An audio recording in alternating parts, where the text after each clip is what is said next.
안녕하세요. 오늘 하루도 걸림없는 하루, 행복한 하루, 보람 가득한 하루를 축원합니다.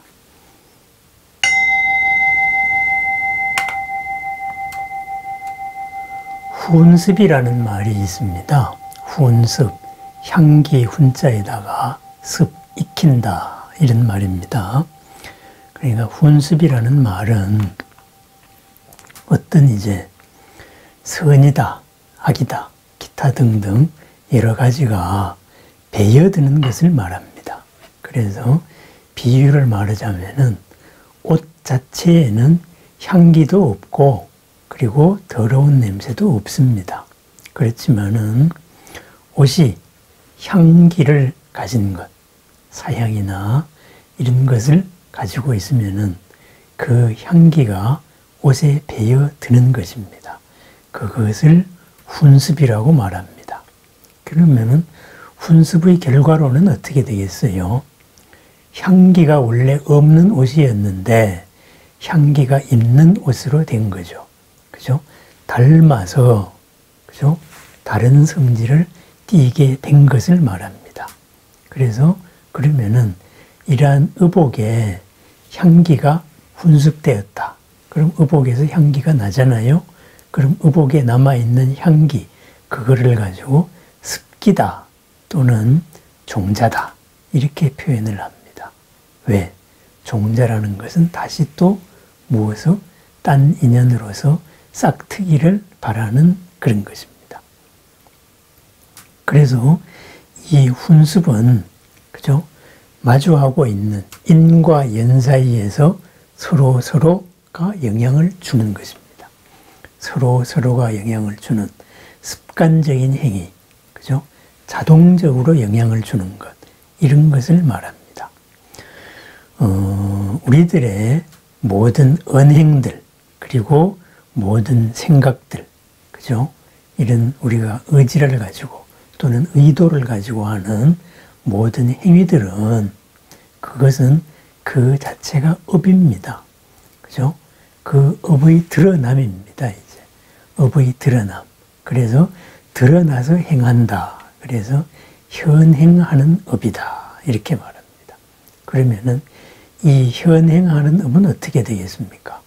이 모든 업들은 우리의 마음 깊숙이 아레야식 속으로 젖어 들어갑니다.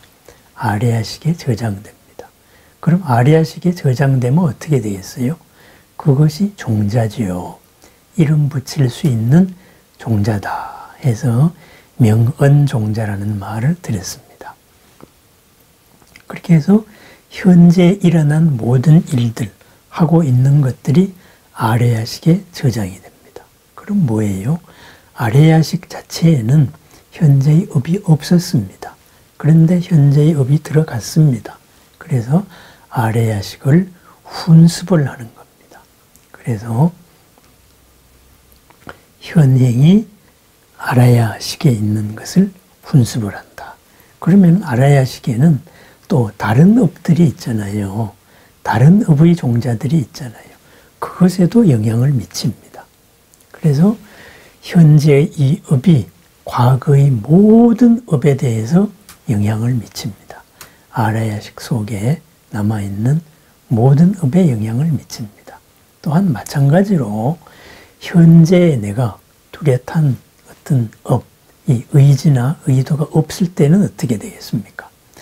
아레야식 속에 있던 종자가 밖으로 나와서 싹트고 싶어 합니다. 그래서 밖으로 나옵니다. 그럼 뭐예요? 아레야식에 있는 종자가 현재의 나를 바로 훈습을 시키는 거죠. 그죠? 그래가지고 자기가 종자가 싹틀 환경을 찾아라. 이렇게 해서 비슷한 거를 막 찾게 됩니다. 이것이 바로 훈습입니다. 현재의 의지가 지난 과거의 모든 활동에 대해서 훈습을 시키고, 그리고 또 과거의 활동이 현재에 대해서 서로 영향을 주고 있습니다. 현재 이 의지가 주인이 되면은 과거를 영향을 미칠 수 있고, 현재의 내가 정신을 못 차리고 멍청하게 있으면은 과거의 업이 튀어나와서 현재를 훈습시켜서 과거의 업이 주인 노릇을 하려고 하는 겁니다. 그래서 호시탐탐 서로 주인 자리를 차지하려고 그 다툼이 그치지 않습니다. 순서 다툼이 그치지 않는다 이 말입니다. 그러면은 이것을 이제 훈습이 현재인의 의지에 의해서 훈습이 되잖아요. 그죠? 현재인의 의지가 과거를 훈습할 때는 어떻게 되겠어요? 그래서 이것을 대승기신론에서는 연법 훈습과 정법 훈습이 있다 이거죠. 연법, 오염된, 물든 훈습이 있고 그리고 청정한 훈습이 있다 이거예요. 물들었다 하면 뭐겠어요? 바로 번뇌예요. 그죠? 잘못된 행동 양식이나 잘못된 습관들이 나를 훈습시키는 거예요. 그죠? 잘못된 습관들이 잘못된 결과를 초래합니다. 전제가 잘못되면은 과정이 잘못되고 과정이 잘못되면은 결과가 잘못되는 거예요. 그것이 연법 훈습입니다. 그러면은 이 연법 훈습에 대승기신론은 세 가지가 있다 그래요. 무명 훈습이 있고 망심 훈습이 있고 망경계 훈습이 있다 그래요. 무명은 뭐예요? 최초의 잘못된 판단이죠. 최초의 잘못된 판단이 전체적으로 영향을 미치려고 그래요. 그러면은 잘못된 판단에 의해 가지고 잘못된 마음작용이 일어나요. 그죠? 본래의 내가 없다. 나라고 할 것이 없다. 내 것이 아니다. 관계 속에서 우리가 현재 내가 잠깐 관리권을 가지고 있는데 이것을 내 것이다. 나다. 나의 일부다. 이렇게 생각하는 것. 이것이 망심 훈습입니다. 그렇게 되다가 보면 어떻게 되겠어요? 망경계 훈습이다. 그래서 일어나는 관계 자체에 대해서도 근본적으로 잘못 생각하는 경향이 나옵니다. 그것이 망경계 훈습입니다. 그래서 이러한 것은 우리가 거꾸로 갔을 때는 잘못된 경계, 이것은 내 것이 아니다. 내가 관리한다고 내 것이면은 은행에서 돈 세는 사람은 은행 돈이 다 자기 돈일 겁니다. 가끔 그런 사람들이 있지요. 내가 관리한다고 내 마음대로 하다가 나중에 들통이 나서 결과는 그거는 이제 짐작할 만한 그런 결과가 나타나지요. 그것이 망경계 훈습입니다. 내 것이 아닌 것을 내 것이라고 생각하는 겁니다. 그죠? 그 다음에 망심 훈습. 그죠? 나의 관계된 것, 여기에 대해서 더불어 같이 이루어지는 것을 가지고 내가 이루었다라고 생각을 하는 겁니다. 내가 앞장서 있습니다. 그래서 그 밑바탕에는 무명이 있는 거죠. 최초의 판단 착오가 있었던 거죠. 나에 대한 잘못된 생각이 있었던 겁니다. 그래서 연법 훈습, 이것은 잘못된 판단에서 시작해가지고 그 다음에 그 판단이 2차적인 마음작용, 더 구체적인 걸 일으키고 그것이 마침내 사건을 일으키는, 이렇게 무명, 망심, 망경계 이렇게 이제 진행이 됩니다. 그러면은 우리는 현재 보이는 것은 중생스러워요. 이 중생스러움으로서 살고 있습니다. 그럼 중생이 100% 다냐? 그렇지 않습니다.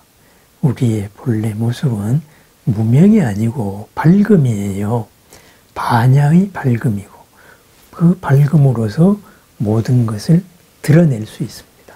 공덕을 드러낼 수 있는 그런 무한 공덕입니다. 그렇다가 보니까 본래의 이 진영, 반야가 또 반야를 중심으로 삼았을 때에는 나머지 이 물든 것들이 전부 이 반야로 따라옵니다. 그것을 정법 훈습이다. 이렇게 말합니다. 깨끗한 청정한 법이 훈습을 한다. 그럼 정법 훈습은 뭐겠어요? 그죠? 정법, 참답고 항상 그러하다. 있는 그대로다. 그래서 참답고 항상 그러하다 해서 진여라고 말하는 거죠. 항상 참다운 것, 중생스럽지 않고 부처스러움을 진여라고 말합니다. 그러면은 나는 현재 중생스러운 생각을 하고 있다. 어떤 번뇌가 하나 떠오르면은 거기에 의해 가지고 그것이 만든 경계에 의해서 집착을 하고 거기에 내가 빠져 있습니다. 그러면은 그 하나의 원인이 일어났을 때, 그 결과가 일어났을 때 거기에 대해서 내가 돌이킬 수 없는 것을 거기에서 자책감에 내가 빠져 있다. 그것이 바로 연법 훈습입니다. 그렇지 않다. 거기서 다시 돌이켜서 일어나는 것. 그것이 정법 훈습입니다. 우리가 어려운 일을 한번 당하다가 보면은 이것보다 더 어려운 일이 있겠는가. 이래서 거기에 푹 빠져듭니다. 그런데 옆에서 보기에는 그것보다도 2차적인 더 큰 어려움이 생길 수도 있습니다. 정말로 더 큰 어려움이 생겼을 때에는 앞의 어려움은 잊어먹고 이것이 최고라고 생각했다가 이것이 다시 최고라고 뒤늦게 아는 경우도 있습니다. 업이라는 것은 연법, 이것은 주변을 오염시켜서 자기가 끝없이 주인 자리를 차지하려고 하는 그런 속성이 있습니다. 그래서 그것은 본래 있던 게 아니었어요. 업이 만든 거예요. 본래 없었던 거는 뭐예요? 손님입니다. 그냥 내보내면은 없어지는 거예요. 그죠? 그래서 바로 정법 훈습이 돼야 됩니다. 그럼 정법 훈습은 뭐예요? 우리가 진여에 도달을 못했어요. 그런데 정법 훈습을 어떻게 해요? 진여는 이러한 것이다. 해서 부처님의 공덕과 부처님의 지혜를 우리가 확인하는 거예요. 그래서 칭찬열애, 모든 부처님의 공덕을 생각하고 칭찬을 하고 내 속에서 그것을 끄집어내는 그런 것입니다. 그러면은 일상생활의 하나하나의 모든 것들, 현행하는 것, 현재 드러내서 행하고 있는 것이 과거에 영향을 미친다 그랬잖아요. 부정적인 생각이 과거로 영향을 미치면 더욱더 악화되겠죠. 그러면은 이 정법으로서 과거에 영향을 미치면 뭐예요? 과거의 업들이 정법으로서 다시 전부 영향을 받습니다. 결국은 지금 내 한 생각에 의해서 전체가 바뀌고 있습니다. 지금 내 깨어서 나의 주인으로서 나를 움직이는 이 한 생각이 없으면은 과거의 업들이 현재를 훈습시키려고 합니다. 부정적인 업들이 훈습시킬 가능성이 더 커요. 그렇기 때문에 항상 깨어 있어야 된다. 반야심경의 맨 마지막이 뭐예요? 아제아제 바라아제 바라승아제 모지사바 보디스와거든요. 그죠? 깨달음, 깨어 있음으로써 사바 모든 것을 완성시키십시다. 이것이 반야심경의 마지막 구절입니다. 그렇습니다. 보디, 깨어 있는 마음으로서 일어나고 있는 모든 것을 알아차리고 주변에 대해서 있는 걸 있는 그대로 보고, 그죠? 안과 밖을 함께 바라보고 있을 때, 그때 사바하가 이루어집니다. 그것이 정법 훈습입니다. 멍청하게 있을 시간이 없습니다. 업한테 자리를 내줄 시간이 없습니다.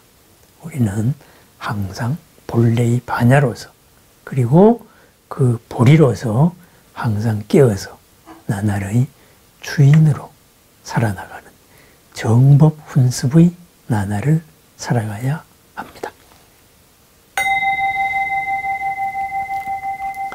내 속의 지난 업들, 과거가 중생스러웠던 과거가 밖으로 나오려고 하는 것과 마찬가지로 내 속의 본래적인 반야와 무한 공덕 또한 밖으로 나오려고 끊임없이 노력하고 있습니다.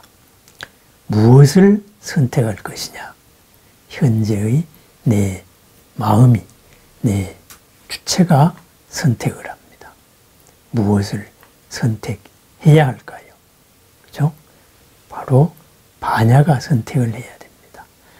그 반야가 선택하게 하는 길, 보리로서 깨어 있음입니다. 언제나 어디서나 깨어 있어서 나에게서 일어나는 모든 일을 알아차리고 나에게서 떠오르는 모든 생각들을 알아차리고 내 앞에서 벌어지고 있는 일들을 알아차려서 그 모든 것을 공덕과 보람과 평안과 행복으로 이끌어 나가는 그러한 반야의 삶, 정법훈습의 삶을 축원합니다. 감사합니다. 언제나 어디서나 행복하시기를 거듭 축원합니다.